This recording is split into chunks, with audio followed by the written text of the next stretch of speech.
Kasih contoh teks prosedur dong kak. Nah ini dia. Di video ini kita akan mengupas satu persatu bagian-bagian dari teks prosedur, sekaligus kita membahas penggunaan kaidah kebahasaannya sambil ngopi. Mari.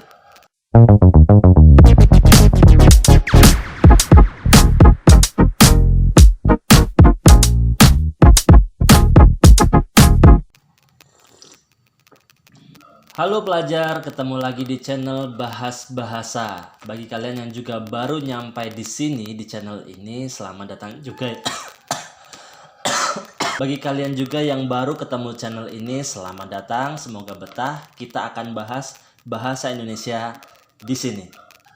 Kalau kalian mendengar suara nguk-nguk-nguk di belakang sana, itu suara siamang punya tetangga ya. Jadi anggap saja sebagai backsound.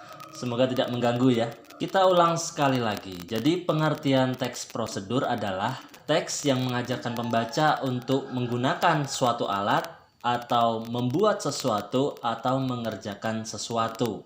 Dalam sebuah teks prosedur, kita bisa mengajarkan pembaca dalam bentuk tulisan, tapi juga kita bisa menggunakan format video seperti yang kalian lihat sekarang ini. Untuk teks prosedur ini tentang strukturnya saya sudah membahas di video yang ini. Di sana saya membahas tentang 3 struktur teks prosedur, yaitu teks prosedur itu disusun bagaimana cara menyusunnya. Sedangkan untuk video yang membahas tentang kaidah kebahasaan teks prosedur, kalian juga bisa lihat di video yang ini. Di situ kita membahas tentang bahasa yang sering digunakan dalam menulis atau mengarang teks prosedur. Nah, di bagian video yang sekarang ini kita akan melihat contoh teks prosedur, tetapi kita juga akan melihat bagian-bagiannya. Jadi kita akan breakdown satu persatu apa strukturnya dan apa juga kaidah kebahasaan yang digunakan. Baiklah, tidak perlu lama lagi, inilah dia contoh teks prosedur. Mengantuk bisa datang kapan saja. Ketika kita sedang sibuk bekerja, tiba-tiba rasa ngantuk bisa saja datang.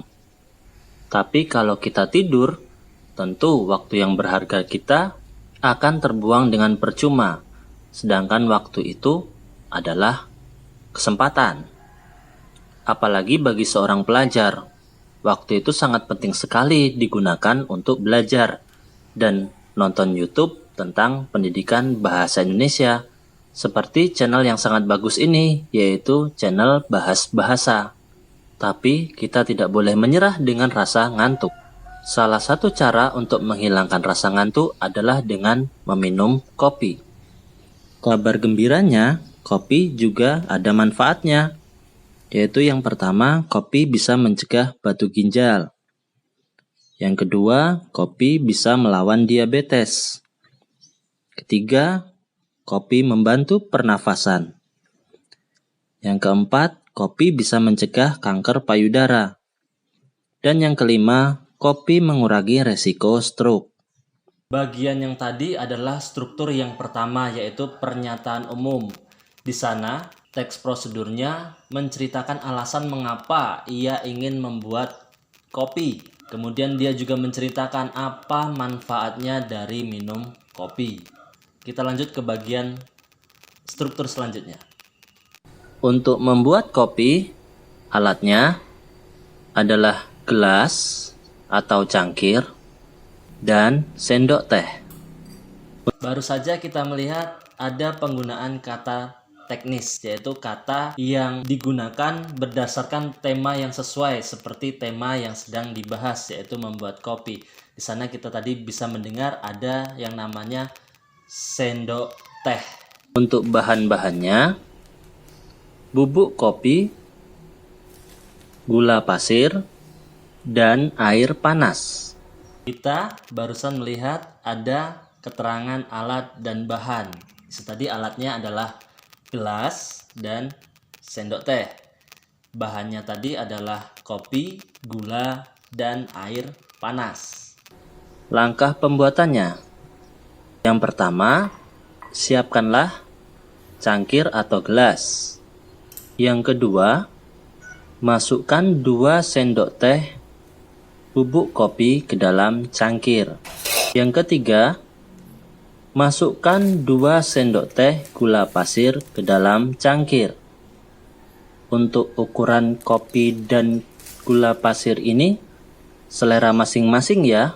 Tadi kita melihat ada penggunaan kalimat imperatif yang mengatakan siapkan, masukkan, tuangkan, dan aduklah. 4 kata ini adalah kata perintah yang dipakai dalam sebuah kalimat menjadi kalimat perintah atau kalimat imperatif. Setelah itu, tuangkan air panas ke dalam cangkir yang berisi bubuk kopi dan gula pasir tadi. Lalu, aduk-aduklah beberapa saat supaya kopi, gula, dan airnya bisa bercampur dengan baik. Sorry motong, belum subscribe kan? Ayo, pencet dulu tombol subscribe-nya. Jangan lupa juga loncengnya dihidupkan. Karena apa? Masih banyak video yang ingin saya perlihatkan dan saya bagikan ke kalian semua.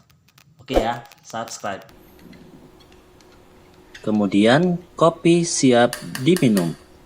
Baru saja kita juga mendengar ada penggunaan konjungsi penambahan. Tadi kita dengar ada kata lalu, kemudian, setelah itu. Nah, 3 hal itu disebut dengan konjungsi penambahan. Lebih enak lagi, kopi ini kita nikmati bersama makanan ringan yang lain seperti roti, cracker, atau bolu.